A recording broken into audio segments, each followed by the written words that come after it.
The head of the Catholic Church may be in Rome, but its heart has always been in Ireland. From the early 5th century, when St. Patrick was named a bishop and started converting the Irish, Catholicism has been more than a religion.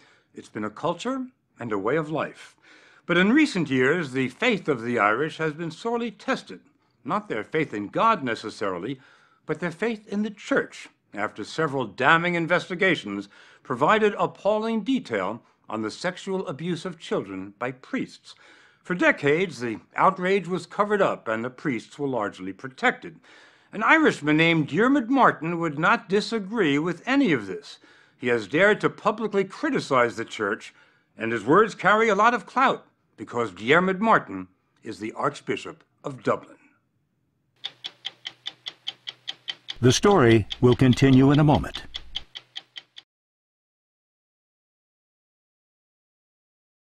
You have said that the Church in Ireland has reached its breaking point. It has reached a breaking point. It's at a very difficult stage. To what extent, Archbishop, do you think this crisis in the Church is due to sexual scandals?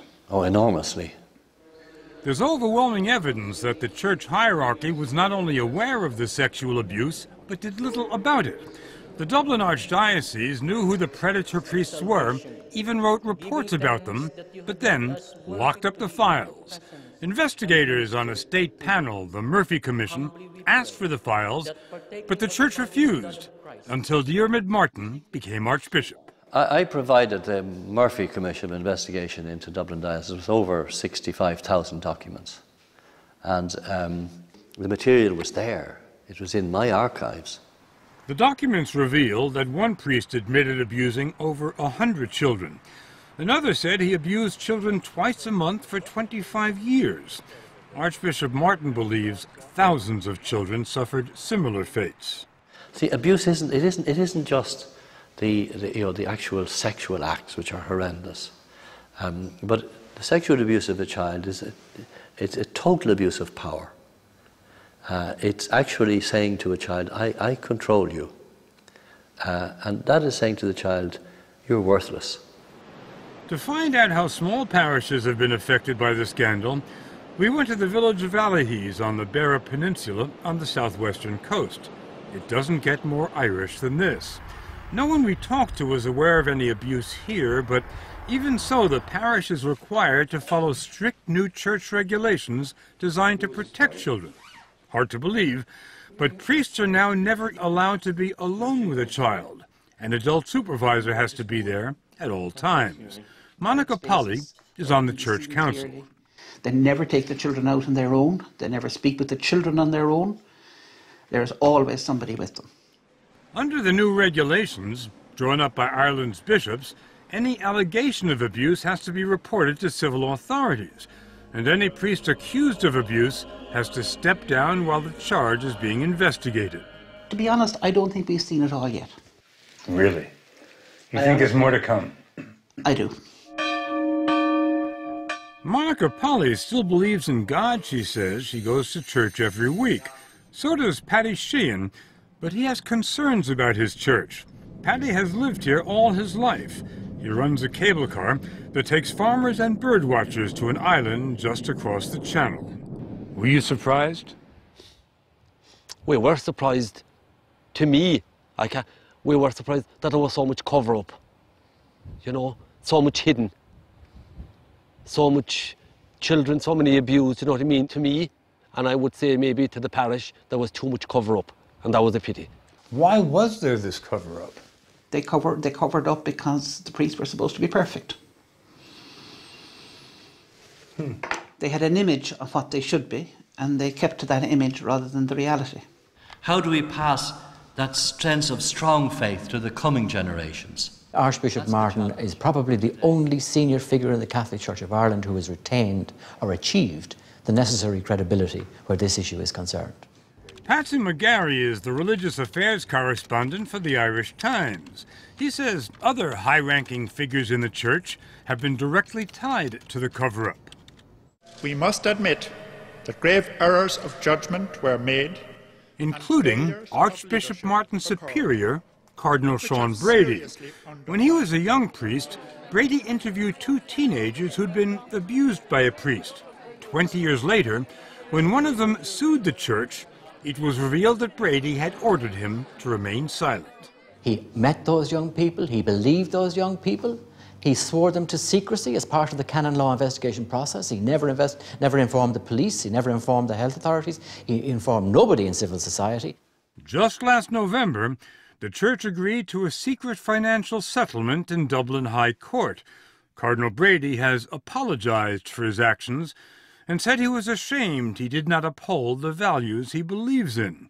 The priest he helped protect went on to abuse 20 more children. This is how bad it's gotten. Just last summer, the Vatican recalled its ambassador to Ireland, the first time that's happened in 1,600 years of Roman Catholicism in Ireland. That followed the government's charging that the church in an Irish diocese had ignored complaints against 19 priests as recently as 2009. And Ireland's Prime Minister accused the Vatican of placing its own interests over and above the protection of children. The revelations of the Klein report have brought the government, Irish Catholics and the Vatican to an unprecedented juncture. An Irish Prime Minister had never before spoken out against the Vatican in public, and Enda Kenny did it in Parliament. Because for the first time in this country, a report into child sexual abuse exposes an attempt by the Holy See to frustrate an inquiry in a sovereign democratic republic as little as 3 years ago, not 3 decades ago. The Vatican, says Patsy McGarry, also overruled Archbishop Martin's suggestion that 2 bishops associated with the scandal step down. They sent their letters of resignation to Rome, and Rome would not accept them. Rome would not accept them? Can we say the Pope? Of course. Archbishop Martin was reluctant to hold the Pope responsible. I don't think that is exactly the dynamic of what happened, yeah. I see. And examining the exact dynamic is something which you would prefer not to do right here, right now? Certainly not. Lord, I am not worthy that you should enter under my roof, but only... Some younger priests believe that the only way forward is repentance. That's why Father Shane Crombie keeps a burned crucifix on the altar. It's all that survived when the original church here burned down 25 years ago. Father Crombie says it's a testament that if his church can survive one fire, it can survive another. I think the fire that's burning in the church at the moment is not a fire of wood and of furniture, but it's a fire, the fire obviously of scandal, the fire of disappointment, the fire of absolute rejection, the fire of cover-up. All that is the fire that is burning at the moment. And you can rebuild a church that burns down. It was the people that rallied together to rebuild this church. It will be the people who will rebuild the church that is on fire. The Irish church was already in decline before the scandal, but the exodus from the pews has greatly accelerated. Attendance at Sunday Mass is down from 90% in the early 70s to just 2% in some parishes today. Ireland is also running out of priests. No ritual in the church is more awe-inspiring than this, the ordination of a priest. The church used to ordain so many priests that they were one of Ireland's main exports. But last year, there was not a single ordination in Dublin, and only one is planned this year. When I entered this building where we're meeting today, which was then a seminary, there were 120 of us and they were building a new extension. At the moment I have 10 seminarians. How do you... Very good seminarians. Fine, but 10. Yeah. The priest shortage is affecting many parishes like the small one in Allihies. For the first time in the history of its diocese, the parish doesn't have its own priest. A different one commutes to town every week. That's not the way it's supposed to be like, is it? No. Not what I was used to all my life. It has changed the very fabric of life in Allihies. As in most Irish villages, the priest had always been the man to go to, far more than the mayor or the police chief. And, you know, it was a big shock to everybody, you know, trying to get used to it. You know what I mean? More so to the old people. God help us, you know, they were so used to the priest meeting them, calling to the house and talking to them and everything, you know. Archbishop Martin knows his church is in trouble. He also knows the solution, if there is one, is not silence. You are the one who challenged not only the church in Ireland, but the Vatican. I would, never sat down to challenge anybody. I sat down to, say aloud what was going on in my mind and my heart. If Diarmuid Martin was more outspoken than other Irish clergy, it may be because he was an outsider. Although he was born and ordained in Ireland, he spent most of his career outside the country as a roving ambassador for the Vatican before he returned to Dublin as Archbishop. When an abused child comes to you, Archbishop, what do you say to him or to her? I usually meet them when they're many, many years later. That's when they come forward. What I try to do is to imagine what they looked like when they were a child. One man told him he'd been assaulted when he was only 8 years old. Basically, he'd been raped, and he'd been raped in a sort of a chapel, which makes it even more heinous. Can you reveal what you said to him? I don't say much. I listen.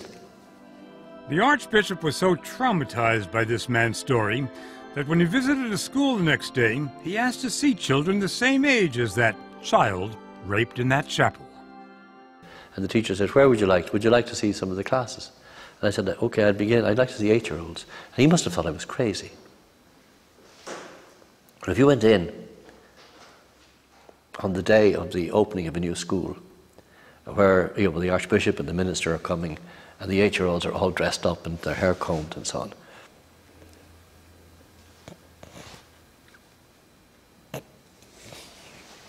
it's devastating.